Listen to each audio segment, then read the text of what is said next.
Why, hello there, and welcome back to Even More News, the first and only news podcast. My name is Katy Stoll. Why not? Hello. Let's all say hi. I did just now. I'll say it again. Hi, I'm Cody. That was great. Best one I've ever done. Jonathan is indeed also here. Hi. You did a great. Can I take that again? Hi. No. Hi. No. We're gonna cut all. Try, We're gonna cut Jonathan. all. Can I give you a note? You nailed it the first time. First take, Jonathan. That's what we call you. Let's just we'll just have some options. Can you try dragging out the end so it's more like a hi? Oh, sure. I can go hi. Could you do one? And he's dead. Could you do one that's hi, but as if you're saying goodbye? Hi. That's just how I say hi. Okay. Folks, we've got a very special episode today. First half, it's us, the Dream Team, talking news. Second half, an excellent interview with human rights lawyer Layla Razavi, and we talk about everything that's going on in this country regarding immigration and ICE, and she's fantastic. And the third half, you can do whatever you want. That's up to you folks. Third half is at your home. free time, baby. Fourth half, come back. We're gonna talk about the news more. Yeah, there'll be 30 minutes of silence, like the way a CD used to go, and there would be a bonus track, and then bonus news at the end. Let's just dive right in. Jonathan, what's going on specifically with my Hawley Bucks? Yeah, we're Where's all my going to money? get some Hawley Bucks at some point. Missouri GOP Senator Josh Hawley, you remember him from January 6th. Man of the people. Yeah. Mighty man of valor and man of the people. He's had a very busy week. He introduced legislation this week that would send checks of at least $600 to every American adult and child. He's calling it a tariff rebate check because we're bringing in so much money on tariffs, which we're paying for. We should give that money back to the us. Where's the money come from? Us. So we pay so we're paying the tariffs, right? Well, the companies importing pay the tariffs, but then they raise the prices, so we pay them. Okay. And then the money in the rebate checks comes back to us. Okay. So I'd rather just keep my money to start with. I don't think $600 is going to cover the extra amount of money spent on things. I don't think any of this money is going to be in check form given to the American people. I think maybe this isn't going to happen. But yeah, if $600, I'll take it, I guess. But I guess. Is that the best use of the money? For some people, maybe. It's not going to happen is the point. So this fucking Josh Hawley guy, I swear, what's your deal, man? You're so full of shit all the time. He Constipated. is constantly constipated and constantly just doing these little like populism, like dipping your toe in and saying like, well, actually, we're gonna Medicaid is so important to everybody, but he's gonna vote for the Medicaid cuts. Obviously, he's always sort of been this teal guy, right? Like it's very Vance coded. And it's like, well, we're about the American people, like the working class, and I'm here for the working class. But you're not actually. You're paid for by this venture capitalist Palantir freak, and you work for the billionaire president, and you're saying that you're going to give $600 to everybody, but you're not. This isn't going to happen, aside from the silliness of like, wait, we're paying the tariffs and then you give us the money back in the check, and then why are we doing this tariff stuff anyway? But aside from that, it's just not going to happen because he's a fake populist, because right-wing populism is fake. It's a myth. This is what it is. this is Josh Hawley on Real America's Voice, which is a network. I got a bit confused last week. I fact checked the team here. And I'm confessing to all of you right now. I was like, no. It's not This called is your Real penance. America's Voice. It's called Just the News. But apparently Just the News is a show on the actual network, Real America's Voice. Anyway. Honestly, though, who cares? Here's The Josh Eagle Hawley. cares. talking about who is going to get these checks. So this is not going to the hedge fund managers or all the Biden voters. This is not going to the Wall Street kingpins. They don't need any of it. This is going to the Trump blue collar voters, the people who Joe Biden crushed, the people who didn't get a raise under Joe Biden for 4 long years, the people who cannot afford their gas because Joe Biden shut down our energy, who can't afford their groceries because Joe Biden drove up the price of everything. And it is a message from us to them, from Trump to these folks, that he is here to deliver for them. You know, I got the idea from the president. I mean, the president said maybe we ought to do a little rebate. Great idea. It tells our people, the working people, that we are here for you and these policies are going to benefit them. And we're in it for the long haul. These Trump policies are here to stay. What a fucking goober. What a fraud. I'm What not a fraud. violent Kissing person, ass, but I yeah. do want to punch him in that ass-kissing face. But by the way, like, that's ridiculous to say, well, we're going to portion it off by who you voted for, illegal, blah, blah, blah, all that stuff. But also, he's just lying to the audience of Real America's Voice, because there's nothing in that bill that would do any such thing. Right. The money goes to everyone. Yeah. You can't do that. Unless he's doing a thing where it's like, well, we all know nobody really voted for Biden. It's all fake hedge fund managers, made up nonsense. Anyone who is a blue collar worker voted for Trump. I think that must be what he's doing. Otherwise, he's just a liar. It's both, right? I mean, he's a liar. He's lying. And he's not going to do these checks. Maybe we'll see. I don't know. He's doing, it's this narrative, right? It's just pushing forward this narrative, like only working people only like Trump. Trump is for the working people, and Trump hates hedge fund managers. He hates them so much that he made one the Secretary of the Treasury. This is all absurd. The president's made more than $1 billion over the past 4 months. This whole administration is just like, they're filling their coffers and they're looting the country from hardworking, real working Americans. And he needs to put forth this narrative that actually Trump is for the working class and only for the working class. And everyone who voted for Biden is bad and evil and a hedge fund manager, except for the one that we made Secretary of the Treasury. And so it's all like this. I found this interview to be so weird because why are you even saying that? That's not, like, Jonathan, you're saying, that's not what's in this proposal. It's not, they're not going to go, they can't go through voting data and find out who voted for Trump and who didn't. That's absurd. They can't just say that nobody who lives in Los Angeles gets a check, right? That's ridiculous. It's just this weird, culture war signaling that is just at the heart of all this. There are real Americans, there are fake Americans, and the real ones are whoever voted for us, and the fake ones are everybody else. And that's the narrative they need to put forth. It's just weird and slimy that he's actually saying it when also not doing it in the written bill. He's contorting himself is what he's doing. He knows how deeply unpopular this bill is going to be, especially in the effects of this bill when they start being really felt. He knows that over the next few years, his constituents are going to realize that they are losing money, that they are spending more money, that they are being ignored. And so this is his attempt to put something shiny out front, but also toe this line of the political theater, the culture war bullshit of not those evil fucks that are fake Americans. But he is contorting himself, especially in conjunction with this politicians trading stocks story. Yeah, so this gets even better because... Yeah, it does.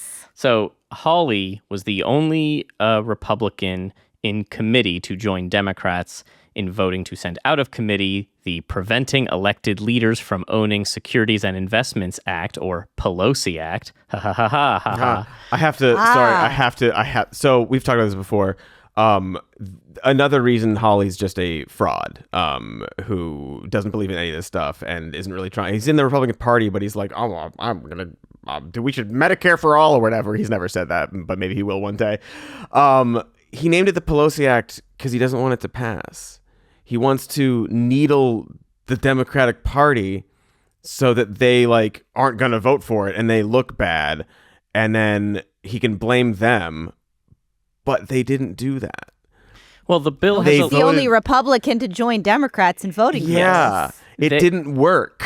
And it backfired in another specific way. Yeah. Because at first, the bill didn't say anything about the president or vice president not being able to own stocks, because why would it? But then the Democrats said, listen, if you want our support, just get that out of there, or like put that in there. You can name it the Pelosi Act. Yeah. We don't care. Go for it. Yeah, but what do we care? And so they added that to the bill. President and vice president can't own stocks either. Who cares? He's making billions on crypto. He won't care about this. It's fine. But he did care. Trump care. did care. The White House expressed Article 2 concerns because they just thought of a thing that has to do with the president.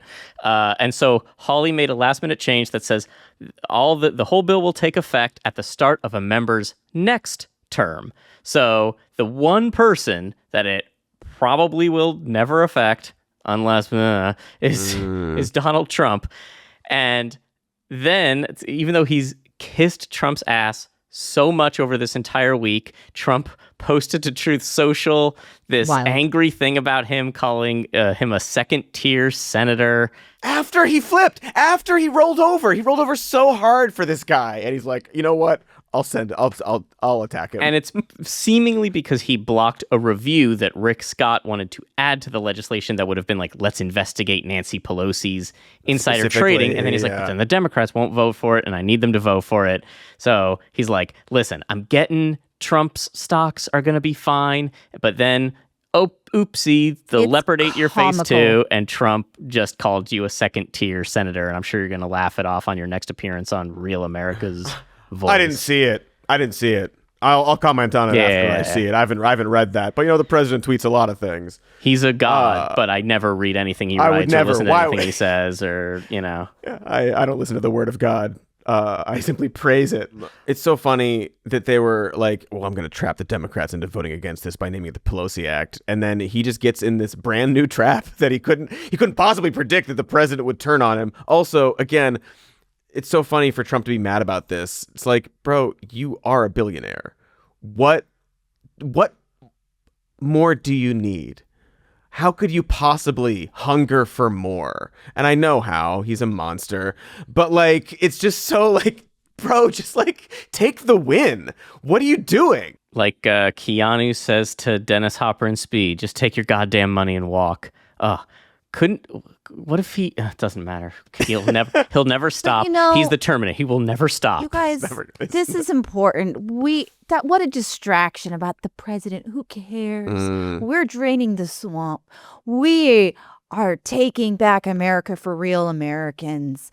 These fucking gilded politicians. This is crazy. We don't need to focus on this, but he put husband in quotes in his tweet about Nancy Pelosi's husband. It's just like, because the husband was cheating with the guy and beat him up or whatever. The hammer thing, exactly. Yeah. Just like a little, slip that in there. But he puts quotes around everything. The Democrats, because of our tremendous achievements and success, have been trying to target me for a long. But why? Yes, they're trying to target you. They don't like you. Then later he just did targeted in all caps and no quotes because of the whims of a second-tier senator. For him, quotations are just about emphasis. But it's not, because he's using it sarcastically in the first sentence when he says, why would one Republican, Senator Josh Hawley from the like, he knows how to use it as a right. So like, ironic. are you like they're not targeting you because it's like target well me. I imagine it's like target, like as if you can target me. There's nothing to target. But this is like it's just now like they're just talking to each other. I resent that I get pulled into trying to analyze Kofefe or whatever it is. It's like it's so pointless. He already forgot about it. I'm sure Hawley called him and was like, "Oh, I did all this for you. I did everything for you." And he's like, "Okay, great. Who are you?" Like, I don't know what's going on. I'm sorry for even bringing it up. It's just funny. It's just like Hawley. Just another chapter in Hawley's quest to pretend to do anything and get shit shoved down his throat. So good luck catching those Hawley Bucks. Those Hawley Bucks on the way, I'm sure. So the Environmental Protection Agency plans to essentially end all regulation on greenhouse gases, power plant emissions, oil and gas companies. They're basically getting rid of the 2009 Obama-era endangerment finding, which found that greenhouse gases are a threat to public health, and thus the Environmental Protection Agency has the power to regulate.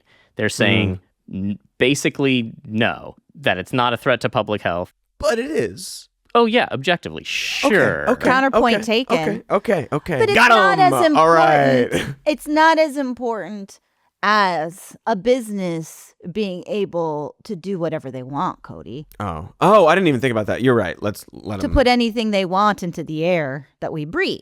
Yeah, I mean, this comes with the backdrop of like, now we can balance like sensible business interests with actual environmental policies that aren't made up. Like they do say, like, of course, the cleanest water and air possible. They don't talk about extreme weather events in this facet. The clean air and clean water you can address without addressing climate change at all, apparently.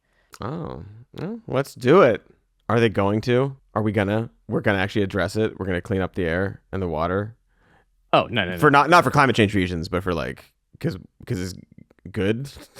I don't think so. I mean, I'm pretty sure Elon Musk is being sued right now for some data center plant in Memphis that's destroying the environment there, and they don't care about that.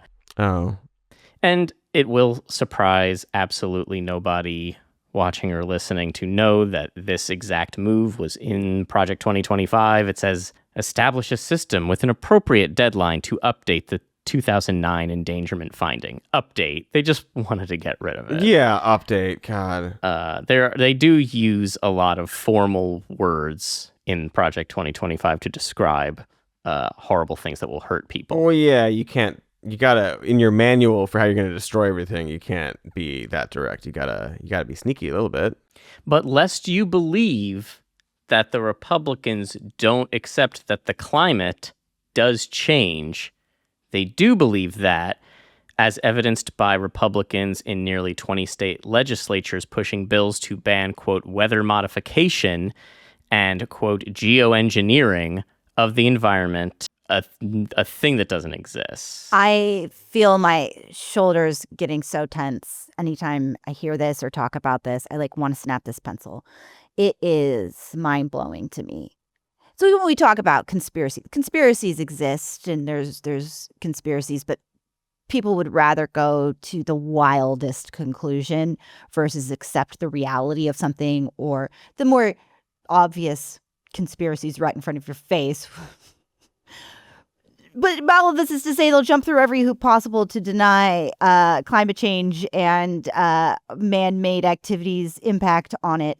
And this whole idea that Democrats are, manipulating the weather so that to force these extreme weather patterns, flooding in Texas, well, look into weather modification. We're going to ban weather modification. It's so outrageous and so fucking frustrating.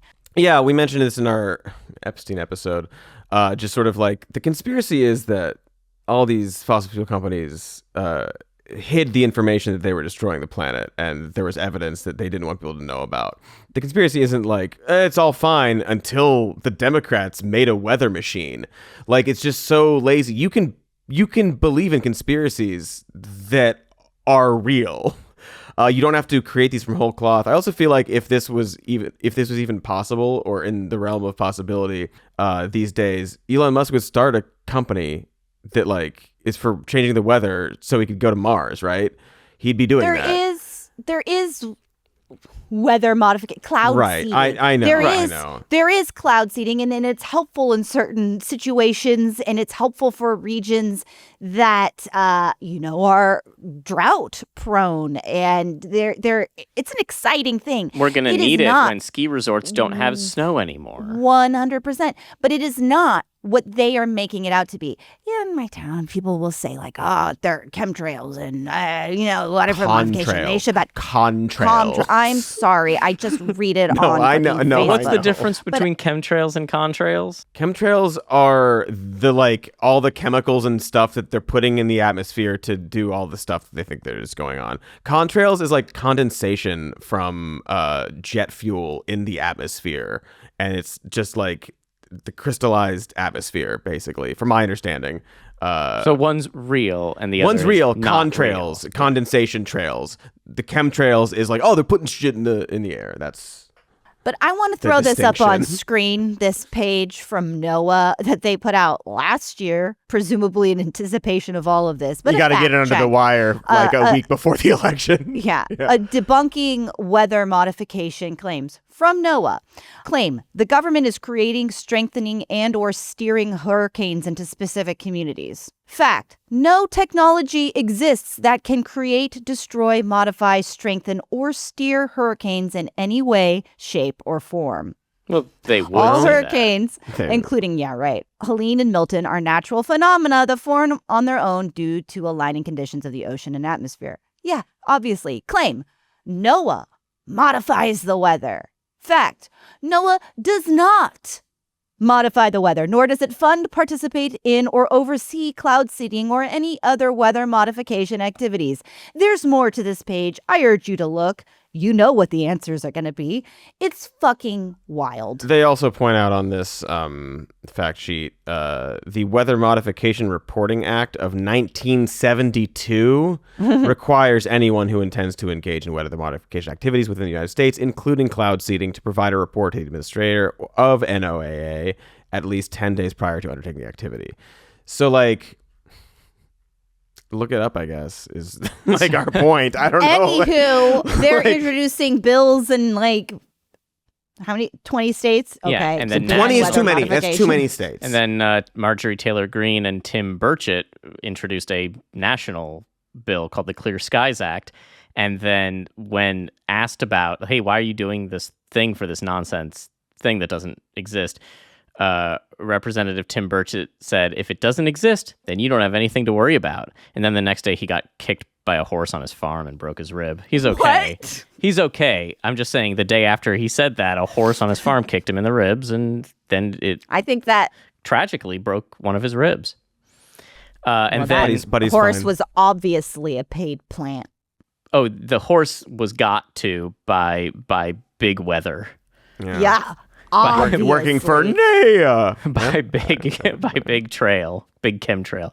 And then Pennsylvania State Senator Camera Bartolotta said, it's not a conspiracy theory.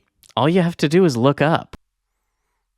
Then you see the Directly at the sun. Well, Yeah. have you seen those You gotta theories look where to- like to look at. Don't look at it. the sun looks different than it did when we were kids? Have you seen this whole, I don't know if they're Mandela affected or if they're just looking at the Does sun it? more than What they should.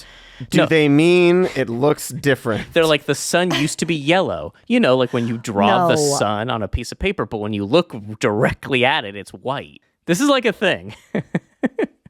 You Google it. It's very amusing. Just like, do you ever notice how things are different when you're a kid? Yeah. But also, Moving on. you looked at the sun in goddamn cartoons where they drew it That's what I'm goddamn saying. yellow. Are you how- remembering the way you drew it and Well- then hung it on your mom's fridge? You know how, like, when you were a kid, it's just weird because, like, suddenly, I've noticed this. Sometimes when I'm, like, going on walks. The sun doesn't have sunglasses on anymore. That is weird. What did he You know? lose it? Did I it don't- lose it? I don't know. And it doesn't have, like, these, like, visible, like, lines. Yeah. Like, these yellow lines that are kind of, like, poking out from all sides. It's very weird that it doesn't also, do that anymore. while you're walking down the street, it doesn't like circle, make little circles, and then make a big circle that you have to jump over. It doesn't do that as much. And it also feels like the sun has gotten hotter, Yeah. but not the climate. Just No, that sun. just the sun. I'm not going to look this up, Jonathan. I'm sorry. I can't. You're not into gonna look this. up the sun I thing? I don't think I'm going to. I will. All right. I mean, as far as I know, no politician has proposed a bill having to do with the sun thing. It's just something I've seen on the internet. So take that with Marjorie Taylor Greene. It's very funny. She thinks it's hypocritical for people who believe in climate change not to support this, because you're like, don't you want to stop man-made climate change? Why would you be against? That's not the what we bill? mean. That's not But what we like, mean. it's true. But then wouldn't you be able to say the same thing back to her? Like, if one thing is real and the other thing's not, then what do you have against voting to stop our climate change, the one that exists? Right. Well, right. It's like, well, if you think this is, so Marjorie, if you think this is important, then why don't you vote for the? I can't with that woman. I've got a quick clip we could like end with, and it's like a chemtrail-ish clip that this was on.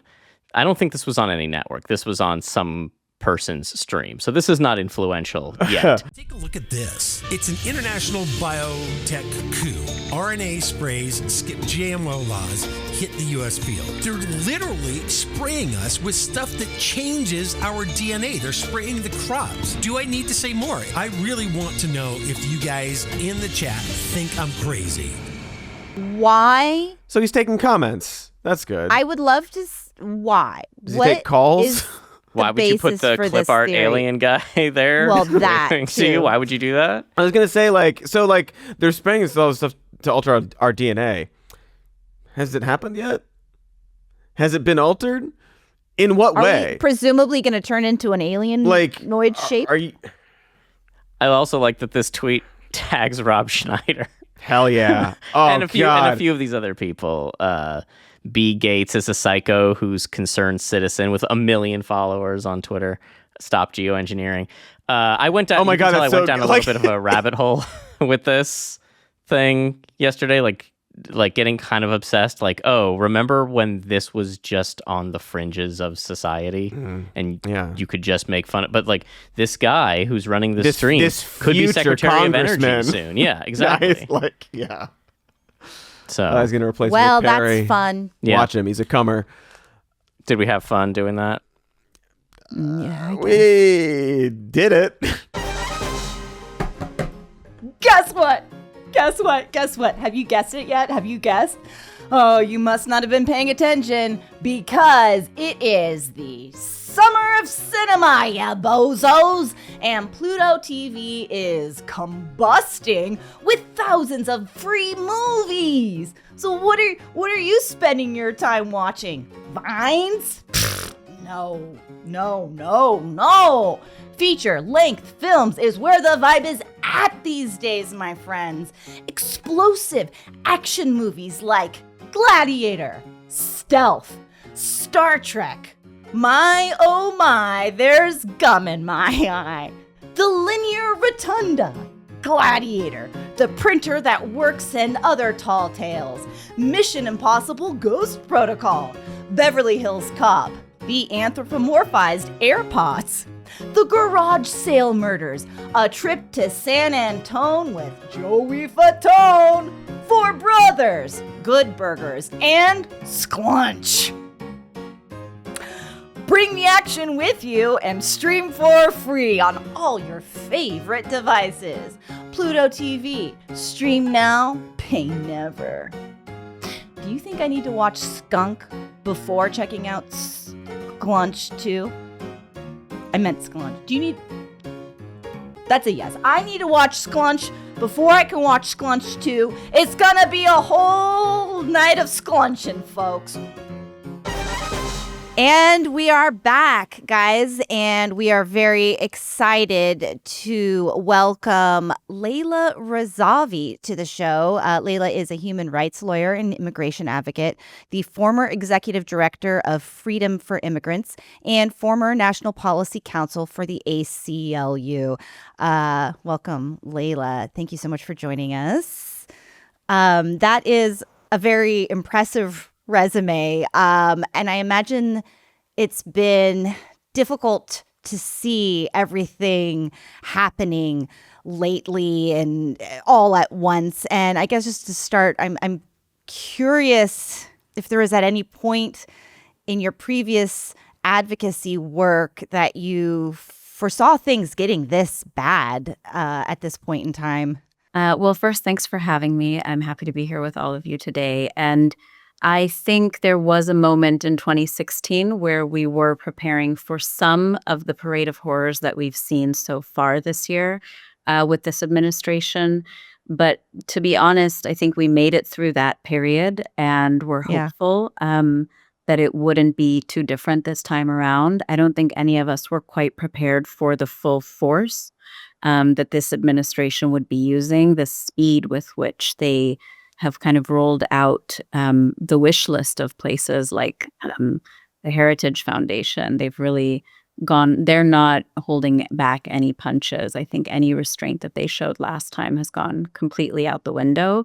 So I think these were all scenarios we had been planning for and prepared for, but certainly the speed and force of it was a little bit unexpected. Were you feeling more hopeful during the Biden administration? I would assume the answer is yes, but acknowledging that things weren't perfect then either. Yes and no. The interesting thing is, one of the things Biden did, and I think a lot of Democrats have done this on immigration and a lot of social issues, is during the campaign, his team really smartly recruited some people from my world. They came from the immigrants' rights movement. They were leaders in the movement, had high profiles. They incorporated a lot of our asks into their immigration platform. So we had some cautious optimism. And they rolled over on those things very quickly. There were a number of things like a 100-day moratorium on detentions that they put forward. And right away, the Republican states, the red states, those governors, places like Texas filed lawsuits. This happens with Obama. The Republicans will file when Trump's in office, the Democrats will file. So that was all anticipated, but Biden's administration just kind of rolled over and said, okay, no problem. They said we can't do it. And we never saw the kind of gumption that we're seeing with both Trump administrations, 1.0 and 2.0. They're willing to fight tooth and nail to go to the mat. And I think a lot of why you see people on the left feeling so disenfranchised and so disillusioned with the political system is that the opposition party, I could put that in air quotes, I suppose, has been so feckless and hasn't really gone to the mat for the issues that folks care about. Absolutely. Yeah. Do you see a lot of folks sort of like, I mean, obviously seeing that coming and realizing that, but sort of realizing that they're like, that's always going to be sort of be the case and sort of stepping into, oh, we need to be the people who are doing this, who are going to be prepared, who are going to take this on because the party, so-called opposition party isn't necessarily going to be doing that. Well, it's interesting. The experience that I've had in the last over 2 decades has been on these kinds of issues, on immigration in particular, but on social issues. People tend to tune out when there is a Democrat in office, and they're really pumped up when there is a Republican in the White House. And I actually think the hyperfixation that we have in this country with the presidency to the detriment of local politics, state politics, has been bad for us. I think the far right has been extremely effective in how they have built. Going back to the 70s and 80s, they really methodically took over the GOP, going to things like their local school board elections, going into party politics at the local level, and building from the ground up. And I think we've kind of ignored that game completely. And so what you end up seeing is when there is an Obama or Biden administration in the White House, our issues don't get a lot of attention in the media. They don't get a lot of traction with the public. And so you might quietly see a buildup or ramp up on deportations, on policing, on enforcement. And it's harder to get the public mobilized, activated, and engaged. But I remember after 9/11, the ACLU saw a huge influx in donations. They had massive growth simply because of the introduction of the Patriot Act and the outrage that produced. Trump 1.0, 2016, similarly, there was an influx of cash that came into all of the organizations. Folks probably remember the most famous example is Al Otro Lado, working at the border when there was family separation. People were horrified, rightly, at the images of children, so they ballooned overnight with their budget. But typically with Democratic administrations, we don't get that. What's been particularly alarming is this time around, I think partially because of the instability of the economy, partially because of how the culture has shifted and that fear people are feeling right now because of the increase in authoritarianism. You do see people who are a little bit more reluctant to speak up. And so you aren't seeing the same type of giving and support that you used to the last time around. I don't know if that answered your question at all, Cody. I can't No, it does. Direction. Gives other questions too and thoughts. Yeah. Well, because I'm curious. So like that sort of attitude, and that's, the sort of ebb and flow of interest, and obviously Trump 2.0 is a lot more aggressive on all issues, basically. Do you see within nonprofits, advocacy groups, and these immigrant organizations adjusting to the new climate in various ways, whether they're like offensive tactics and knowing how to address these, or defensive tactics, knowing that the Trump administration might be going after their funding, or being more aggressive against not just immigrants, but these groups who are advocates for immigrants? Yeah, thank you for asking that, because I think it's one of the things that's most alarming about what's happening, and that maybe all of the public is not as keyed into. For me, we've seen, Obama, people were calling him the deporter in chief. We've seen ramp ups in the detention and deportation system. We've never seen anything like what Trump has done. I think the big, beautiful bill, which we'll get into, it's unprecedented. So I don't want to understate that. But we've lived through these periods where there's been an ebb and a flow. And I think the groups on the ground are prepared to fight in those moments. What's especially alarming is the way that they're going after the very infrastructure.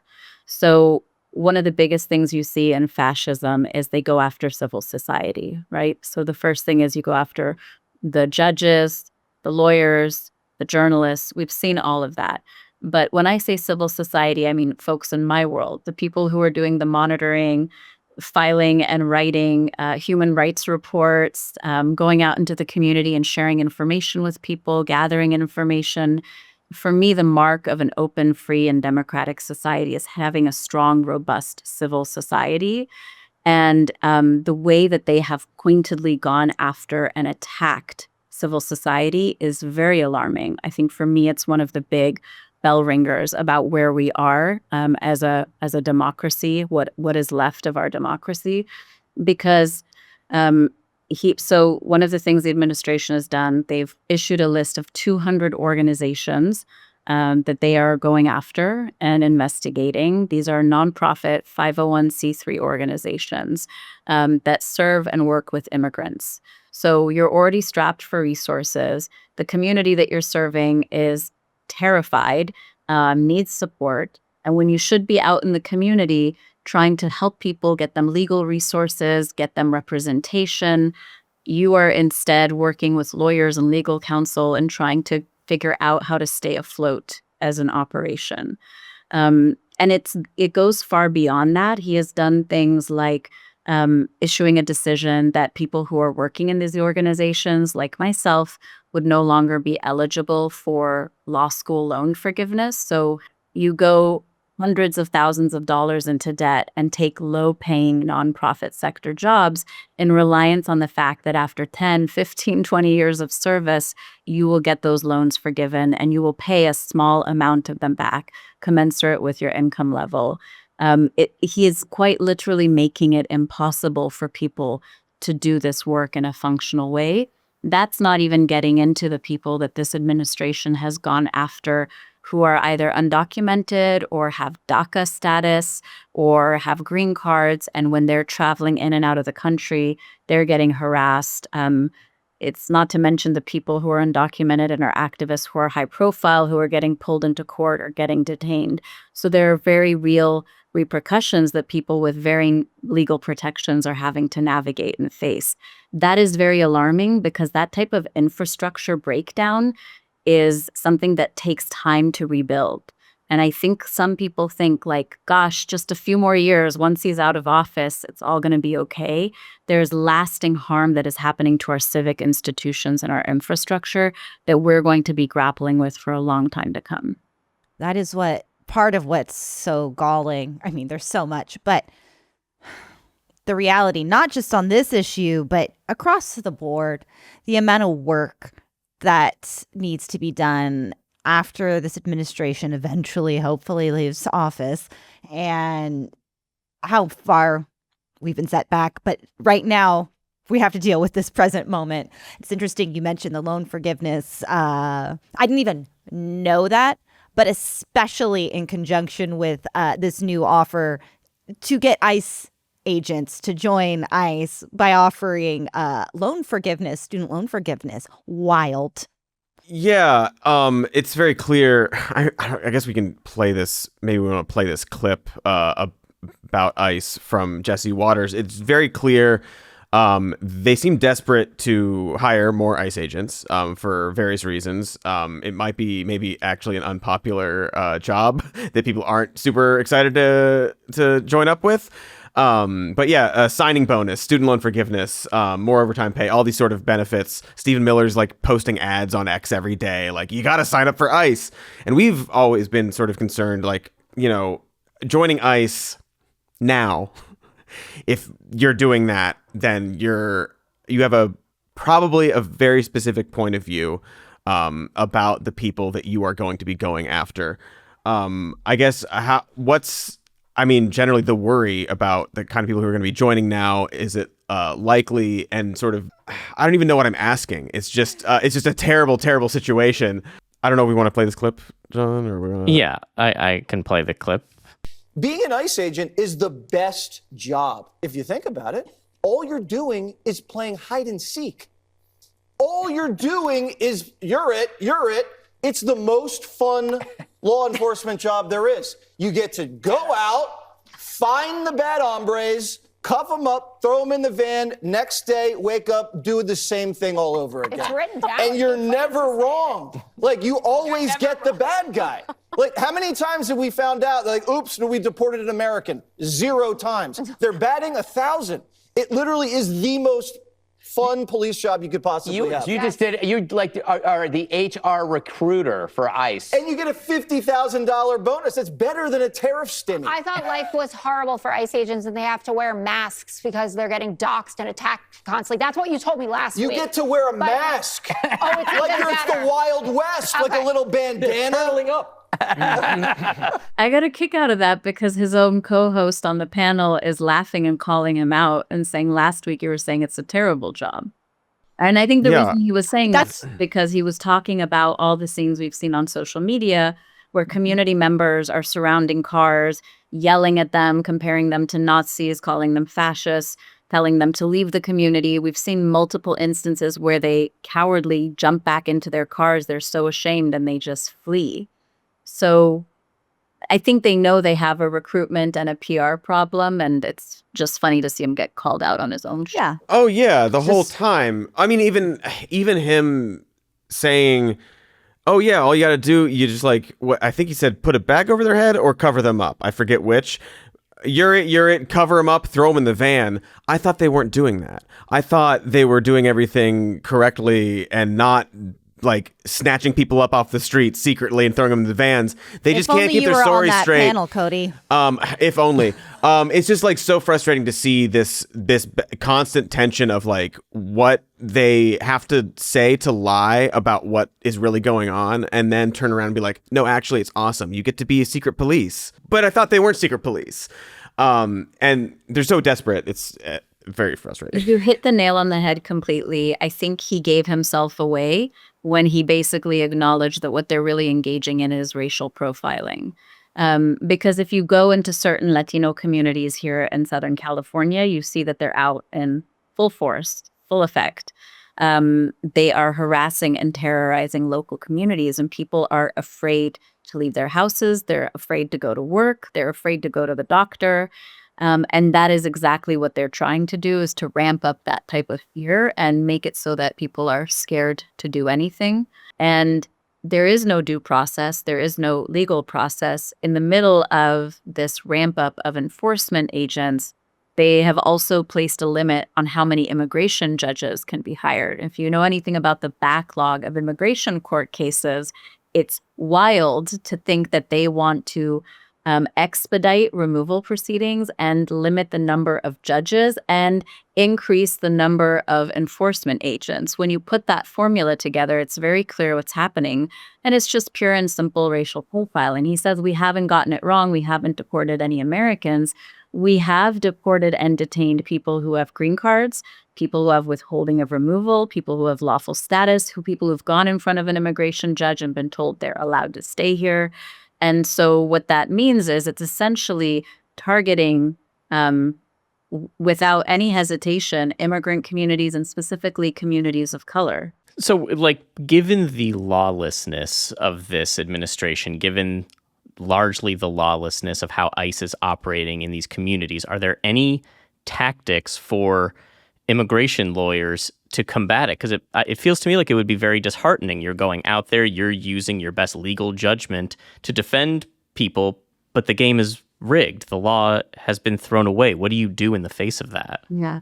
I have a lot of respect and admiration for immigration lawyers. I've worked with a lot of them. I've collaborated with them. It is tireless and thankless work, and I don't think people understand even what they're doing. The immigration courts in our country are like kangaroo courts, and I would have said that back in the Obama years. The way that they operate has no relation to the way our criminal courts operate. And so I just want to say that, like, as a baseline, it was already a nightmare prior to this administration.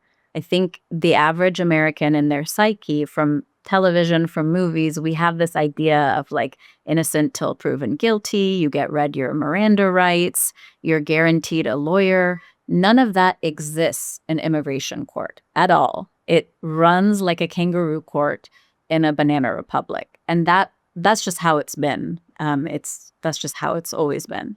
So you have that setup. You have immigration attorneys working an impossible job as is.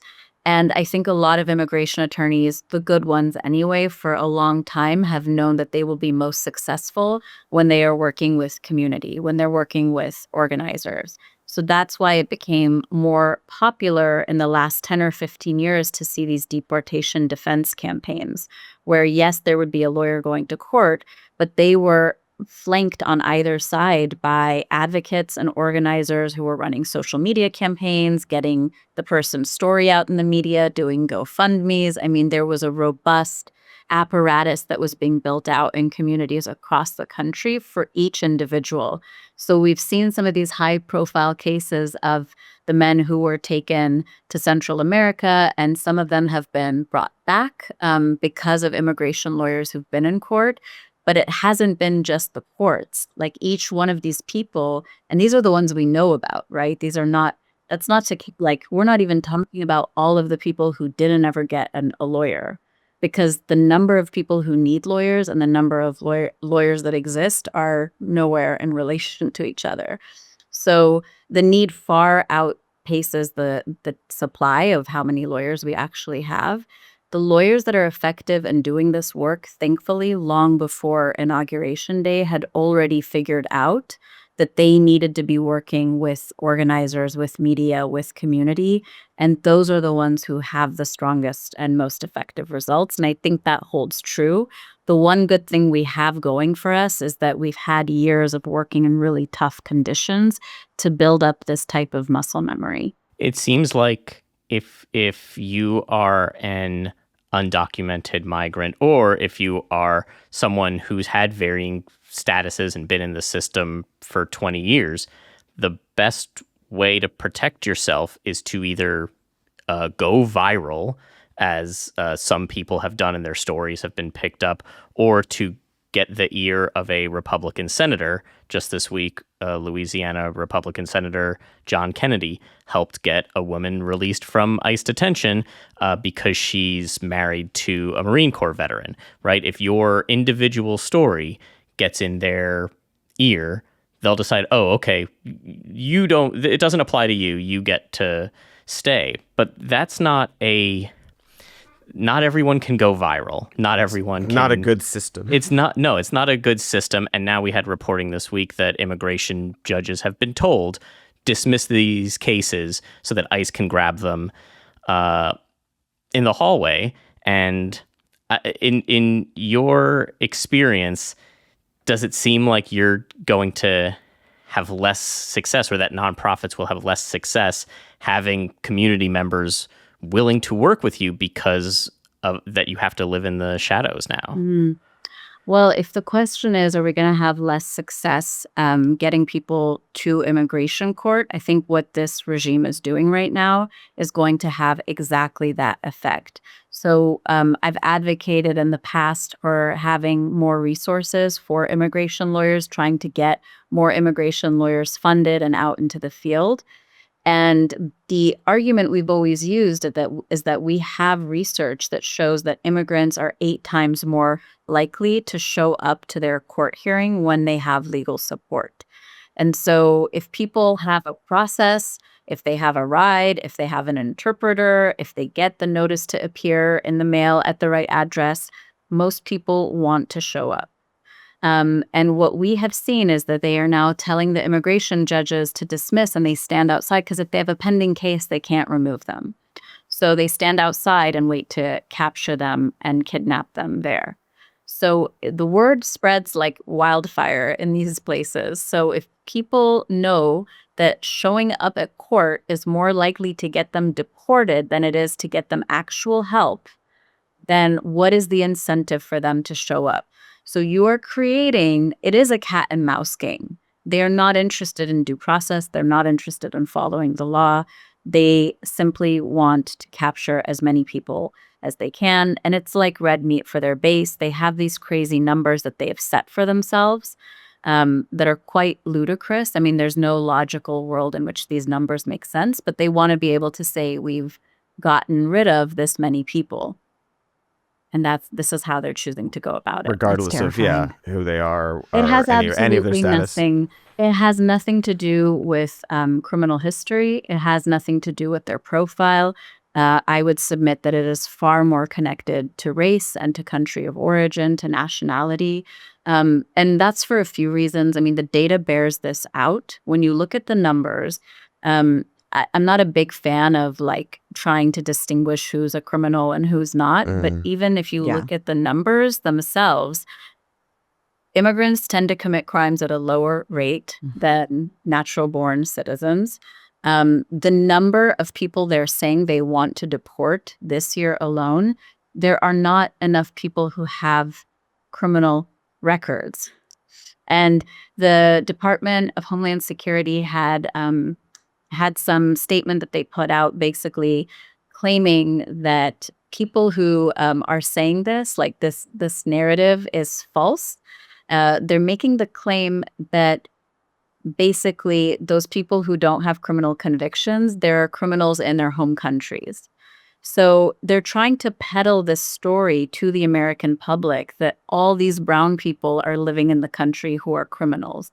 The reality is that that's not the profile of the average person. The people who we're seeing getting thrown into the system right now are parents, workers, children, and they're regular, ordinary people who've been living here, building their lives, working, contributing, and they're being thrown into the system without any cause or rhyme or reason.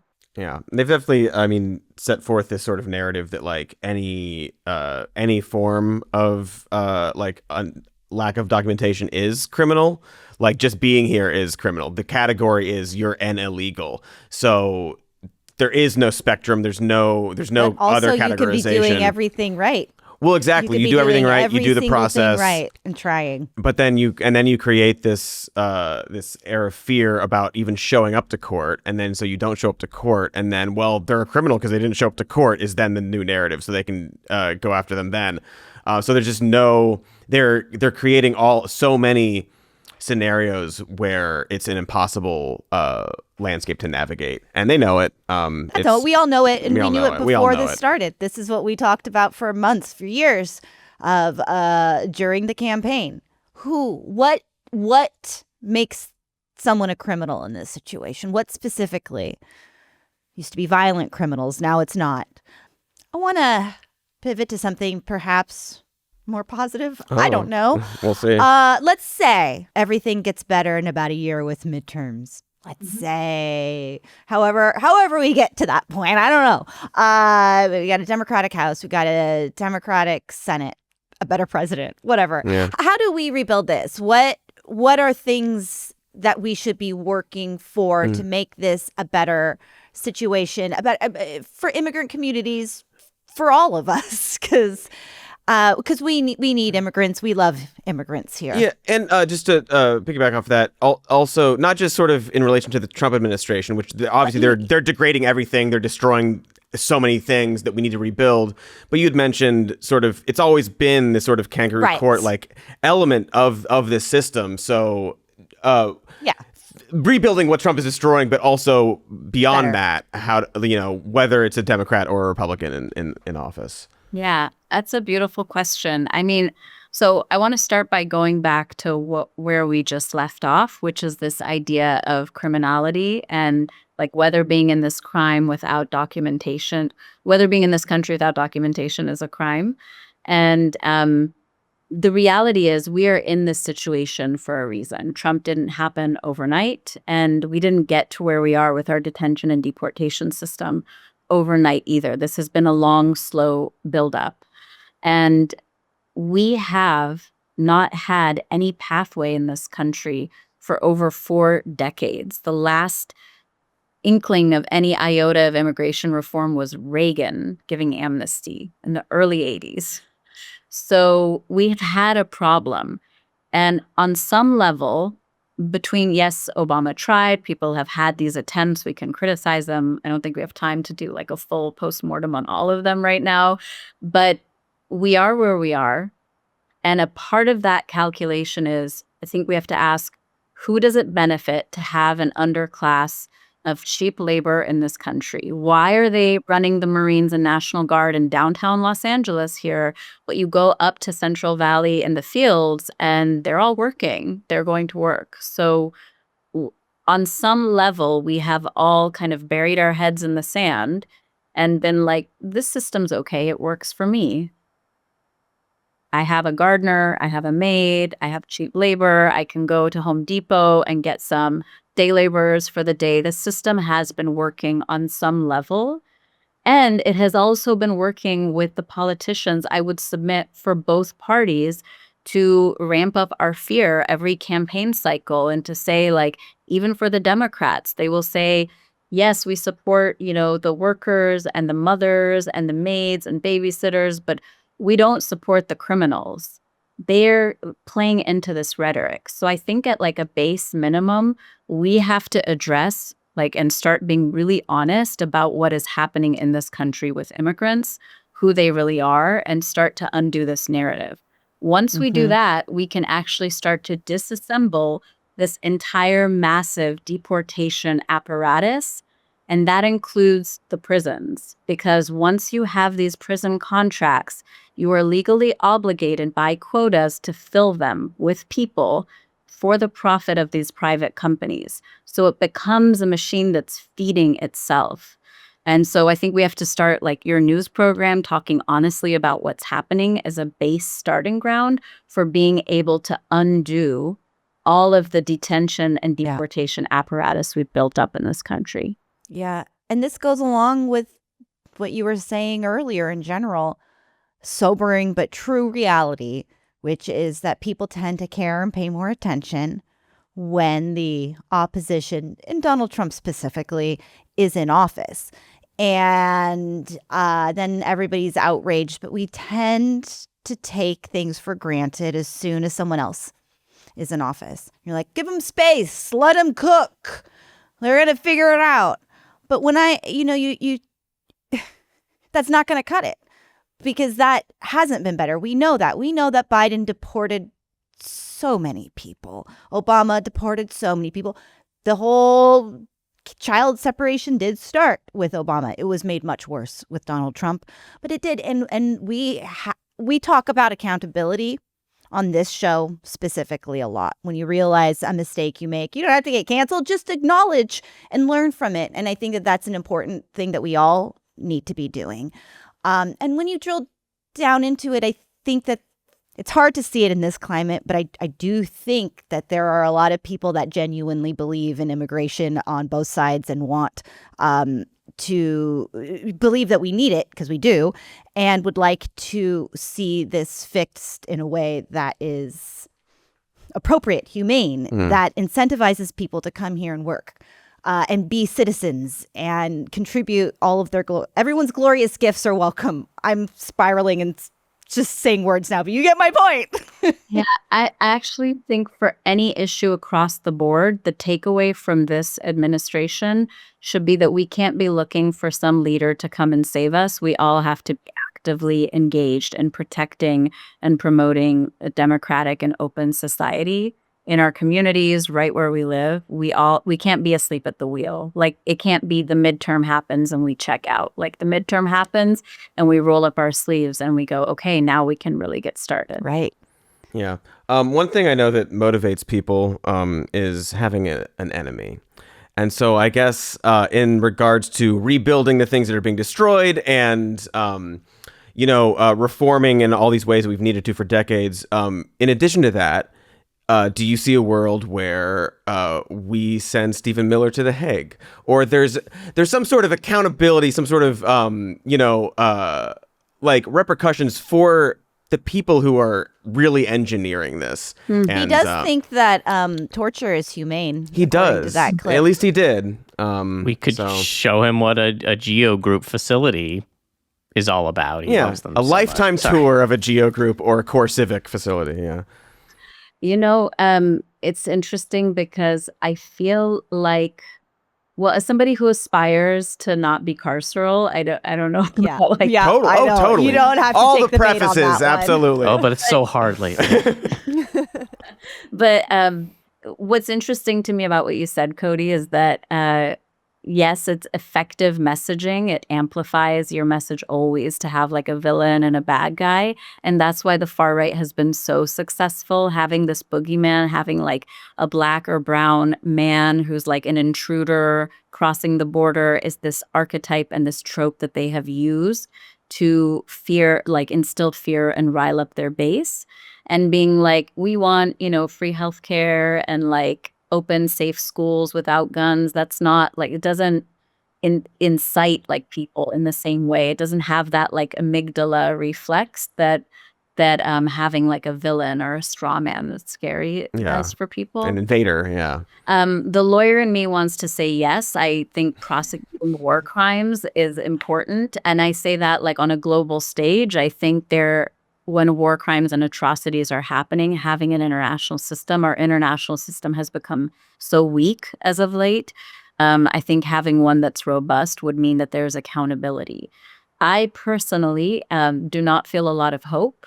And the reason I say that is I think George Bush, once upon a time, people were talking about Abu Ghraib and the war crimes that were happening in Iraq. They seem almost quaint today.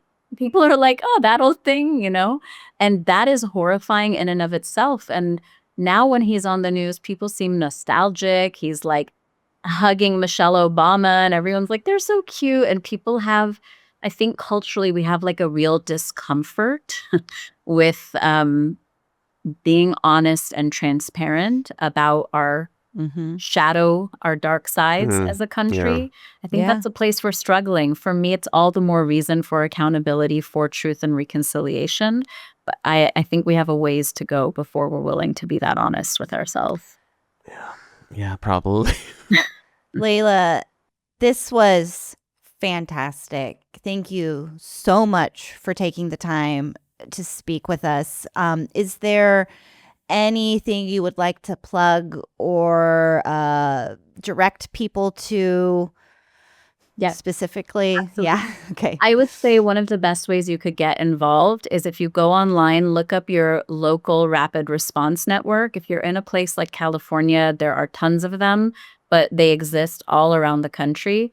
So I don't know if it's possible to share links with you guys to put up on your website, Absolutely. but I think if you are able to just put the city, county, or state you're in and look up like Immigration Rapid Response Network, you can volunteer for one, you can donate money to one, but those are the people who are on the front lines doing like mutual aid, community sponsored defense and going out and trying to stop ICE agents, trying to prepare and mobilize community to monitor the activity when ICE agents are coming out. I think it's one of like the best, purest forms of grassroots organizing or support people can do in this moment. Fantastic. We will certainly include any links. And yes, encourage people to do just that. Thank you again, Layla. We would love to have you back at any point as this continues, as horrifying news breaks, if you're open to that. But yeah, thank you for your time. Anytime. It was a pleasure. Thanks for having me. And that does it. We've returned. There's an interview in between that. We've returned from the interview. Hello. I don't think we need that. Sorry. Okay, that does it for us here today. Thank you again to Layla. Thank you to my co-hosts, a Cody and a Jonathan, for joining us. You're so welcome. Thank you. You're so welcome. Thank you so much for that. You're welcome. And thank you for the thank you. You're so welcome. Continue We don't. this Okay, bit. well, all right, fine. But you know what? I do have one more thing to say. We love you very much. And thank you. Much.